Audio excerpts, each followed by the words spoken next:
ओम श्री परमात्मने नमः।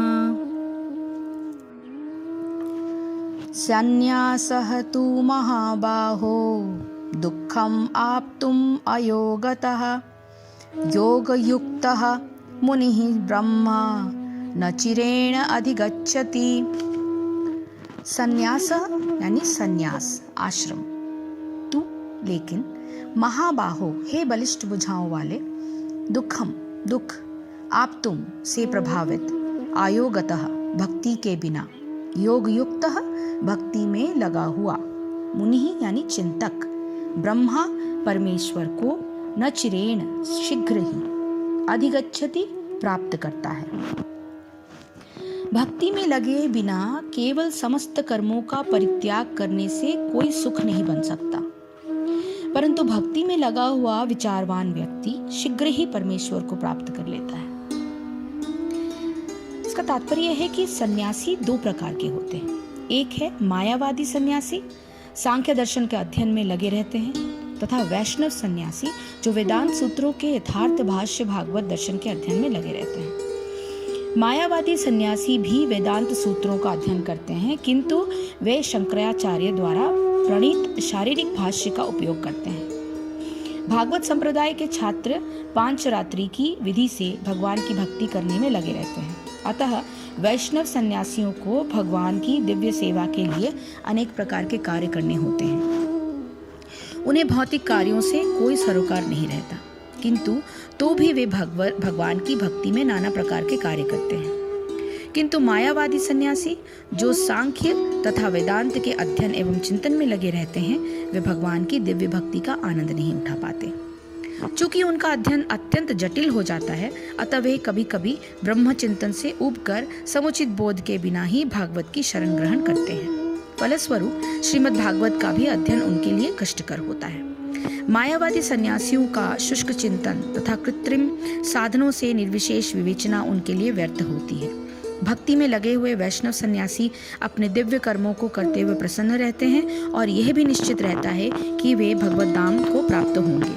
मायावादी सन्यासी कभी कभी आत्म साक्षात्कार के पद से नीचे गिरकर और फिर से समाज सेवा, परोपकार जैसे भौतिक कर्म में प्रवृत्त होते हैं।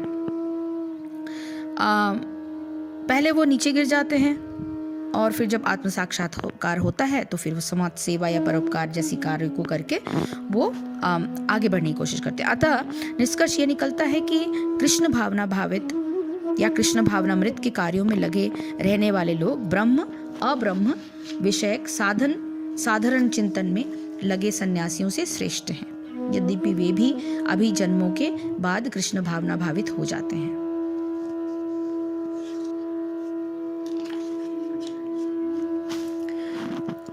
तो इस श्लोक में कृष्ण कहते हैं कि हे अर्जुन, निष्काम कर्म योग के बिना संन्यास अर्थात मन, इंद्रियों और शरीर द्वारा होने वाले संपूर्ण कर्मों में कर्तापन का त्याग प्राप्त होना कठिन है और भगवत स्वरूप को मनन करने वाला निष्काम कर्मयोगी परब्रह्म परमात्मा को शीघ्र ही प्राप्त कर लेता है।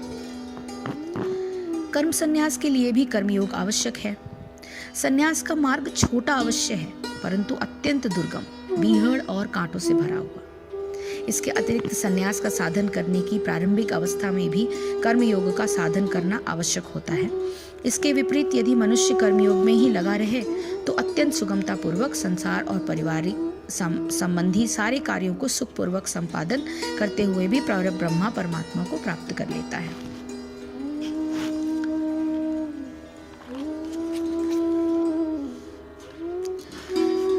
इसमें कहते हैं कि हे महाबाहो, निष्काम कर्मयोग के बिना संन्यास अर्थात मन, इंद्रियों और शरीर द्वारा होने वाले संपूर्ण कर्मों में कर्तापन के भाव की त्याग रूप की स्थिति प्राप्त होना कठिन है। भगवत स्वरूप का मनन करने वाले निष्काम कर्मयोगी को परब्रह्म की प्राप्ति शीघ्र हो जाती है। कर्म संन्यास के लिए भी आरंभ में कर्मयोग आवश्यक है।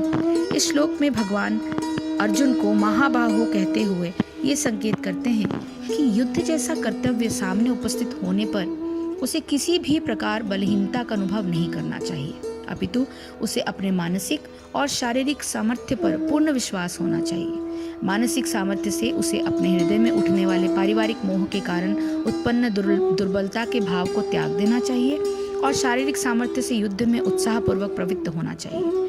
इसी प्रकार अन्य मनुष्य को भी अपनी सामर्थ्य के अनुसार पारिवारिक और सामाजिक कर्तव्यों को उत्साहपूर्वक निर्वाह करते हुए और लोकहित की दृष्टि से स्वार्थ का त्याग करते हुए इसी जीवन में परमात्मा प्राप्ति के चरम लक्ष्य की ओर प्रसन्नतापूर्वक बढ़ चलना चाहिए।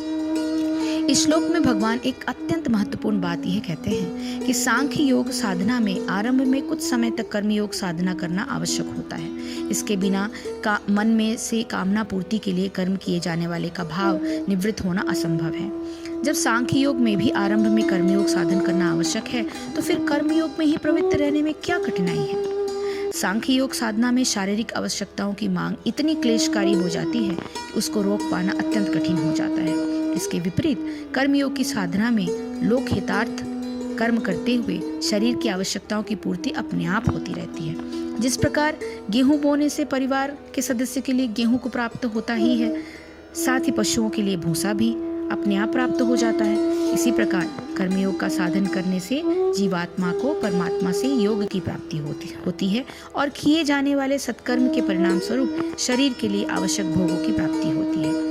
धीरे धीरे उन आवश्यकताओं का महत्व कम होते होते शून्य प्राय ही हो जाता है और कर्मयोगी निसंकल्पता का स्थिति प्राप्त कर लेता है।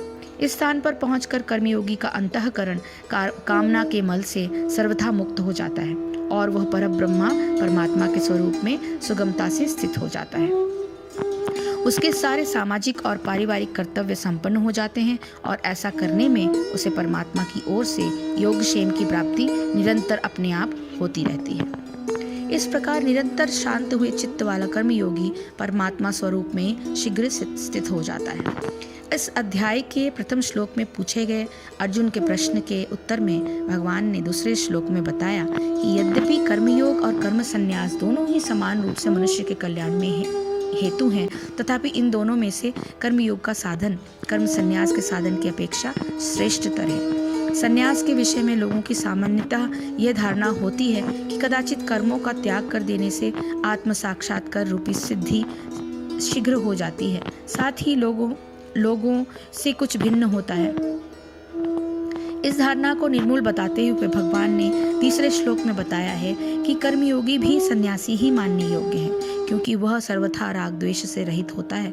फिर चौथे और पांचवें श्लोक में भगवान ने बताया कि कर्मयोग और कर्म संन्यास को पृथक समझने वाले लोग वास्तव में नासमझ हैं, क्योंकि दोनों का फल एक ही है। फल में एकता होते हुए भी कर्मयोग को कर्म संन्यास से श्रेष्ठ समझने का कारण भगवान ने श्लोक संख्या 6 में ये बताया कि आरंभ में कर्मयोग के बिना कर्म संन्यास भी सिद्ध नहीं होता, जबकि कर्मयोग के साधन के लिए कर्म संन्यास की कोई आवश्यकता नहीं है। इस प्रकार साधन काल में भिन्नता होते हुए भी तत्व प्राप्ति में कोई भिन्नता नहीं है। इस स्थान पर स्वाभाविक रूप से यह जिज्ञासा उठती है कि साधन काल में जो भिन्नता है उसके क्या लक्षण है। अतः अब आगे के श्लोक में भगवान पहले तो कर्मयोग साधना के साधक के लिए कर्मयोग के लक्षण बताते हुए आगे के श्लोकों का वर्णन करेंगे। जय श्री कृष्ण, जय गुरुदेव।